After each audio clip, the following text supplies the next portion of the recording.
Vou colocar a seguinte situação, tá? Então, a gente tem um objeto que está aqui, com um atrito entre as superfícies.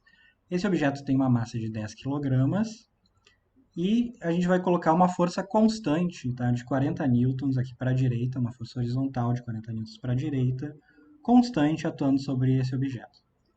E aí o que eu quero é que vocês olhem essa situação e tentem descobrir o que acontece nas seguintes situações, tá? Se o coeficiente de atrito estático for igual a 0,5, o que acontece? Se for 0,4, o que acontece? Se for 0,3, o que acontece? Se, número 1, se o objeto vai permanecer em repouso. Tá? Número 2, tá? Qual vai ser o valor da força de atrito estático sobre o objeto? E número 3, né, se vai ter força resultante e a aceleração sobre o objeto. Tá? Então, tentem responder essas perguntas para essas situações, tá? Coeficiente de atrito estático 0,5, 0,4, 0,3, tá? Imaginem que inicialmente esse objeto está em repouso, tá? Ele está inicialmente em repouso. E aí, caso necessário, o coeficiente de atrito cinético é 0,2. Vocês podem arredondar, usar G 10 metros por segundo ao quadrado, só para ficar mais fácil. As situações aí.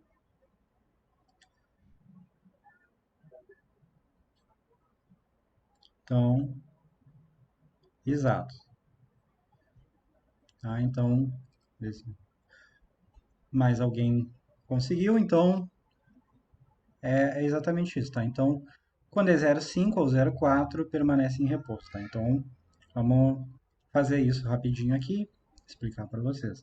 Então, a maneira de abordar essas situações, quando envolve atrito, se a gente não sabe, tá? Ou se o problema já não diz de cara o que vai acontecer, se a gente tem essa dúvida se o objeto vai permanecer em repouso ou não, ou seja, a gente quer descobrir se o atrito vai ser estático ou cinético, o que a gente precisa fazer? A primeira coisa a fazer é calcular a força de atrito estático máxima. Então, nesse primeiro caso aqui, a gente vai calcular a força de atrito estático máxima e vai obter 0,5 vezes 10 kg vezes 10 metros por segundo ao quadrado, portanto 100. Isso aqui vai dar um valor de força, né? Lembrem, de 50 newtons. E aí, notem, uma coisa muito importante que acontece aqui, bom, essa força que está para cá, né? Ela é uma força que está paralela ao plano, tá? A força de atrito é sempre paralela à superfície e com a orientação necessária.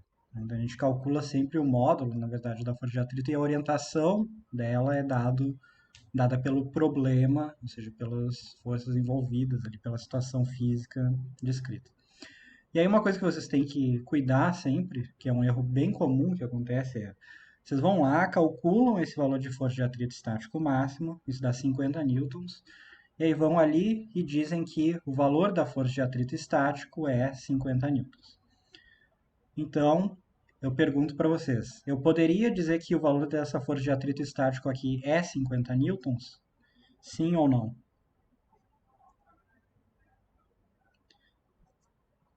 Né? Exatamente. Então, lembrem, esse 50 aqui, ele é um valor limite, é o máximo possível. Ele só vai ser atingido se for necessário. Então, qual que é o valor real dessa força de atrito estático aqui? A força de atrito estático, na verdade, vai ser 40 newtons, tá? Porque se fosse 50, eu ia ter 40 para a direita, 50 para a esquerda, ia sobrar 10. Ou seja, seria o equivalente fisicamente, né, a eu pegar um objeto, começar a empurrar ele para frente e a força de atrito fazer ele se mover para trás. Tá? Então, notem, não é uma situação física real, né? Não é o que a gente observa na natureza, não é o que a gente observa no nosso dia a dia. Então, o valor da força de atrito estático, na verdade, vai ser 40. Então, sempre que vocês têm que fazer é pegar, calcular o valor da força de atrito estático máximo e aí comparar esse valor com o valor necessário, né? O valor que é 40 ali no caso, porque é a força que está ali presente. Se o valor da força de atrito estático máximo for maior do que o necessário, então o valor da força de atrito estático vai ser justamente o necessário. E o objeto, vocês sabem, vai continuar em repouso, permanece em repouso, porque o valor limite ainda não foi atingido. Então vamos analisar a segunda opção, que é o caso do coeficiente igual a 0,4. Se o coeficiente for 0,4, então agora a força de atrito estático máximo calculado vai ser justamente 0,4 vezes 100, portanto 40 newtons. Tá? E aí notem, esse valor é justamente o valor limite, então a força de atrito estático é justamente 40, que é o valor limite já. O que isso significa? Que se agora essa pessoa, seja lá quem, um objeto que estiver fazendo força aqui, se aumentar um pouquinho só essa força, passar de 40 para 40,1, 40,01 newton, seja lá o que for, vai haver um excedente, tá? Vai ter um desequilíbrio de forças, vai ter resultante e esse objeto vai começar a se deslocar. E aí o que acontece na última situação? Né? A última situação é o coeficiente de atrito estático é 0,3. E aí quando a gente calcula o valor da força de atrito estático máximo, notem, ela é só 30 newtons.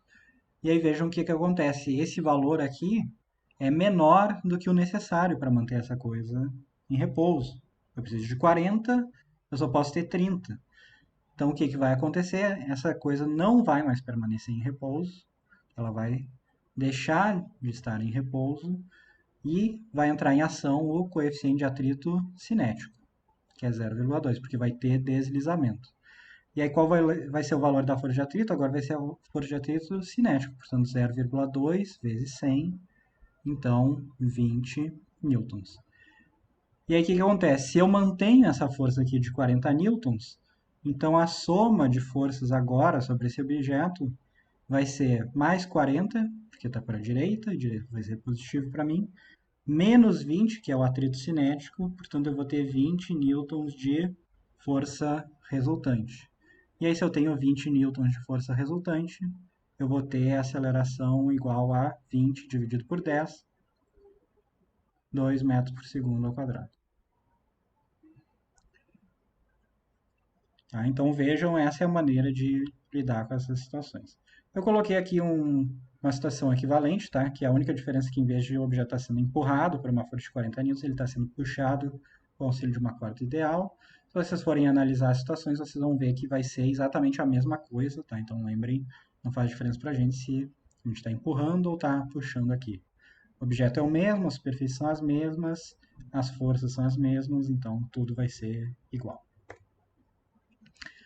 Falar de mais alguns detalhes aqui, então, a gente já falou sobre cordas e polias ideais, né? Então lembrem, não tem massa, a gente considera a massa desprezível, a corda ideal é inextensível, e essas coisas vão servir para mudar a orientação das forças, né? Então, um problema típico que vocês podem ver envolvendo cordas e polias ideais é se a gente tem aqui duas massas, então vamos dizer A e B, portanto MA e MB, que estão ligadas por uma corda que passa através de uma polia ideal. Tá? Então, a gente tem essa massa A sobre alguma superfície aqui. Então, a gente pode analisar, por exemplo, o que acontece se não existir atrito entre a massa A e aqui a superfície onde ela está. Se não existir atrito, a gente sabe que existe uma força gravitacional que puxa o bloco B para baixo. Essa força é mB vezes G. E aí, nesse caso, obrigatoriamente, né, o bloco B carrega a corda junto consigo, portanto vai existir alguma tração aqui na corda, e essa tração vai puxar o bloco A, e não havendo atrito, não existe nada que possa manter esse bloco A em repouso, né? Ele vai ter que acelerar, e esse sistema vai acelerar como um todo, e aí, bom, a gente teria que calcular, saber as massas, né, para calcular a aceleração dessa coisa como um todo. Então, isso é o que acontece se não tem atrito. Agora, notem, se tiver atrito, aí a gente pode, de novo, cair nesse problema de o atrito vai ser estático e essa coisa vai permanecer em repouso, ou vai se deslocar e vai ser cinético. Então, notem, supondo que tem atrito aqui, a gente pode pensar, inicialmente, que tem algum coeficiente de atrito estático aqui, portanto, vai ter alguma força de atrito estático. Eu vou botar que as forças de atrito elas vão estar assim, né? Porque essa coisa vai tentar se deslocar para a direita, então a força de atrito seja estático ou cinético, vai estar orientada para a esquerda. E aí, como que a gente vai descobrir se esses objetos vão, né, permanecer em repouso ou não? Então, a gente tem que olhar justamente qual é o valor da, né, força de atrito estático máximo, né? Então, a gente vai lá, calcula o valor dessa força de atrito estático máximo, que a gente sabe que é o coeficiente de atrito estático, vezes, nesse caso aqui, uma superfície horizontal, não tem outras forças verticais, além da própria força da gravidade e da força normal, então isso aqui vai ser MA vezes G. Se essa coisa aqui for maior do que a tração T, ou maior ou igual que a tração T, né? Então, se essa força de atrito estático for maior ou igual que o valor da tração T, então essa coisa permanece em repouso, né? Então, a gente tem repouso. E aí, nesse caso, se for repouso, qual que vai ser o valor da tração T? Notem, se é repouso, a aceleração de A tem que ser nula, mas a aceleração de B também tem que ser nula, porque eles estão ligados por uma corda, né? Então, nesse caso do repouso, a tração a gente já sabe que é imediatamente igual a mb vezes g. Ou seja, se essa coisa aqui, coeficiente de atrito estático vezes ma vezes g, for maior do que mb vezes g, então a gente sabe que a gente vai permanecer em repouso, né? Se essa coisa estava em repouso, vai permanecer em repouso. Agora, por outro lado, se existir movimento, tá? Então, se existir movimento, a gente vai ter um coeficiente de atrito cinético e uma força de atrito cinético. E aí, notem, existir movimento significa, pode ser deslizamento com velocidade constante, ou pode ser acelerado também. E aí a gente vai ter que analisar o caso, mas bom, basicamente, se essa situação aqui não puder ser mantida, se alguém colocou essa coisa em movimento, né, alguém foi lá e deu um empurrão suficiente para ela começar a andar, ou se o peso aqui desse objeto B for suficiente para fazer com que essa coisa não seja cumprida, essa equação aqui, aí essas coisas vão andar e vão acelerar. E aí a gente tem que analisar o que, que acontece de novo, equilíbrio de forças, né? Mas a gente sabe que a força de atrito agora vai ser uma força de atrito cinético, cujo valor vai ser o coeficiente de atrito cinético, agora vezes MA vezes G. E aí a gente vai ter que a força resultante no bloco A, né, vai ser igual ao quê? A valor da tração menos a força de atrito cinético. E aí notem, agora o valor da tração não é mais esse valor do repouso, tá? Então vocês não podem confundir isso. Podem pegar, calcular o valor de T para o repouso e simplesmente colocar ele como sendo a mesma coisa quando existe atrito cinético. Por quê? Porque se existir aceleração, né, se esse deslocamento não for com velocidade constante, então vai ter força resultante e vai ter aceleração. Se tem aceleração no bloco A e no bloco B. E aí a gente pode ver que imediatamente, se tiver aceleração, esse valor de t, que está aqui para cima, né, deixa eu até colocar que eu não tinha posto aqui, isso é t também, ele vai ter que ser menor do que mb vezes g, tá? Para que exista força resultante. Aí vocês precisam calcular essas coisas com cuidado, analisando a situação, tá? Então não tirem conclusões precipitadas, sempre calculem as coisas. Falar do plano inclinado, então com atrito agora, né? Então usando os mesmos eixos aqui que eu fiz no vídeo lá, né? X', Y'. Vocês lembrem, a gente tem aqui um plano inclinado de ângulo θ, tem algum objeto de massa m aqui, e existe força gravitacional aqui para baixo nesse objeto. Notem o ângulo θ, esse mesmo ângulo aqui, isso aqui tudo está descrito lá no vídeo do plano inclinado, então eu não vou entrar em muitos detalhes aqui. Lembrem o que a gente tem, a gente pode decompor essa força gravitacional, né, numa componente Fx' e uma componente Fy'. Notem a força Fx' paralela ao plano, a componente paralela ao plano, a Fy' é perpendicular ao plano, e aí, portanto, existe alguma força normal aqui, né? Força normal, perpendicular ao plano também para fora do plano. E notem, a força normal, ela é igual a Fy', supondo que não existam outras forças ali na normal desse plano aqui, né? Isso aqui é mg vezes o cosseno do ângulo θ, né? Enquanto que a Fx' é mg seno do ângulo θ. Vou até colocar na mesma cor aqui, só para manter o padrão, né?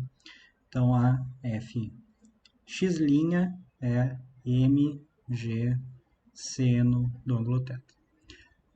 E aí notem, se a gente está falando de um plano inclinado sem atrito nenhum, se não existir aqui, por exemplo, uma corda ou alguém segurando esse objeto, essa fx' vai ser uma resultante ao longo do plano e esse objeto vai ter que acelerar para baixo aqui e descer esse plano. Entretanto, se agora a gente está num plano inclinado com atrito entre as superfícies, o que acontece? Pode existir aqui uma força de atrito, né? Que vai estar orientada, nesse caso aqui, para cima ao longo do plano. E aí, vamos supor que esse objeto esteja em repouso, então a gente vai ter uma força de atrito estática. E aí, notem, a força de atrito estático máximo, né? O valor máximo dela vai ser calculado pelo coeficiente de atrito estático vezes a força normal. Só que o que é a força normal? mg cosseno θ. Então, isso fica coeficiente vezes mg cosseno do ângulo θ. Agora, notem, essa é a força de atrito estático máximo, né, o valor limite. Então, ela só vai ser atingida se necessário. Se não for necessário isso, e esse objeto permanecer em repouso, então o que vai acontecer? A força de atrito estático, na verdade, ela vai ser simplesmente igual a fx', que é mg seno de θ. E aí a gente pode usar esse fato e usar um plano inclinado justamente para calcular o valor desse coeficiente de atrito estático. Então, isso é uma maneira de se encontrar esses coeficientes. Tá? Esses coeficientes eles são medidos, tá? Eles não são derivados de primeiros princípios. Então, a gente tem que sempre ir lá medir e calcular o valor. Então, como que a gente pode fazer isso? Tá? Então, a ideia é a seguinte. Se a gente estiver na situação limite, tá? Então, se a gente estiver no limite, o que significa limite? Significa que a força de atrito estático, ela chegou ao seu máximo, ou seja, ela é a própria força de atrito estático máximo. E por que limite? Porque é o limite do movimento. Tá? Ou seja, esse objeto está no limite ali de se movimentar ou não, de deslizar ou não. E aí, como que a gente pode controlar isso? Né? Uma maneira que a gente pode fazer é pegando um plano inclinado que a gente possa mudar a inclinação dele. Então, imaginem que a gente tem um plano inclinado que eu posso abaixar ele assim ou aumentar ele assim, mudando esse ângulo θ, mudando essa inclinação. Fazendo isso, eu posso controlar a inclinação até o momento em que eu noto que esse objeto começa a deslizar. No momento que ele começa a deslizar, eu procuro um maior ângulo possível para o qual ele ainda não desliza, e esse ângulo vai ser o ângulo limite, vai me dar esse valor limite, que se eu aumentar um pouquinho o ângulo, mais eu estou aumentando essa componente fx', né, ao longo do plano da força gravitacional, e aí a força de atrito estático não consegue mais acompanhar e ele consegue deslizar. Quando eu atinjo esse limite, então o que eu obtenho? Que essa componente fx' vai ser igual a essa coisa aqui, a força de atrito estático máximo. Portanto, o que a gente obtém aqui? Que mg seno de θ, né, que é fx', vai ser coeficiente de atrito estático vezes mg cosseno de θ, porque isso é o valor máximo possível. E aí notem que o que a gente pode fazer aqui é cortar a mg dos dois lados, é a mesma coisa, isolar o coeficiente de atrito estático, né, deixar ele sozinho, e aí a gente tem que o coeficiente de atrito estático vai ser seno do ângulo θ dividido pelo cosseno do ângulo θ. Notem que esse ângulo θ não é um ângulo θ qualquer, tá? É um ângulo θ limite, tá? Por que limite? Porque é o ângulo máximo possível antes que aconteça deslizamento. E aí vejam, isso aqui é simplesmente a tangente desse ângulo, né? Então, como que a gente faz isso? A gente vai lá, encontra esse ângulo que a gente atingiu o limite dessa coisa estar para deslizar, mede o valor dele, digamos 30 graus, 35, 40, seja lá quanto for, calcula o valor da tangente, esse valor é um valor entre 0 e 1, tá? E vai ser o valor do coeficiente de atrito estático. Tá? Então vejam, esse é um exemplo de como a gente consegue usar plano inclinado para observar isso e calcular, né, encontrar esses valores. E aí notem, o que mais que a gente pode ver sobre plano inclinado? É também o seguinte, né? Imaginem que agora a gente tem essa componente fx' de novo, componente fy', força normal aqui.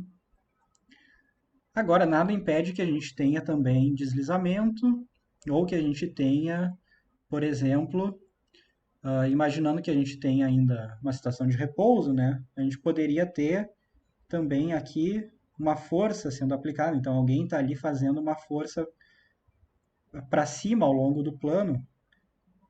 Deixa eu tentar desenhar direito aqui. Uma força para cima ao longo do plano. Então, a pessoa tem alguém empurrando essa coisa. Então, qual que é a tendência dessa coisa agora, digamos? Se essa força, vou chamar de F, que alguém faz aqui, é maior do que essa componente fx', então é possível, inclusive, que a componente da força de atrito ela esteja orientada para baixo agora ao longo do plano, né? Porque a tendência do objeto seria deslizar para cima. Então notem como é possível mudar a orientação da força de atrito dependendo da situação, tá? Então não pensem que só porque é um plano inclinado, obrigatoriamente a força de atrito ela tem que estar para cima ao longo do plano, ela pode estar para baixo também, dependendo da situação física. Notem também, né, se a gente tiver deslizamento, então se a gente tem um objeto aqui que está deslizando para cima aqui no plano, então ele tem alguma velocidade para cima, a gente sabe que a componente fx' da força gravitacional está aqui, mas enquanto ele estiver deslizando para cima, como o movimento dele está para cima, também a força de atrito vai estar para baixo aqui ao longo do plano, e vai ser uma força de atrito cinético nesse caso, né? Não vai ser estático. Por quê? Porque tem deslizamento. E o contrário também, né? Se essa coisa estiver deslizando para baixo agora, né? Então ele está deslizando para baixo ao longo do plano, então tem alguma velocidade assim. Então agora a força de atrito é cinético, mas orientada para cima ao longo do plano.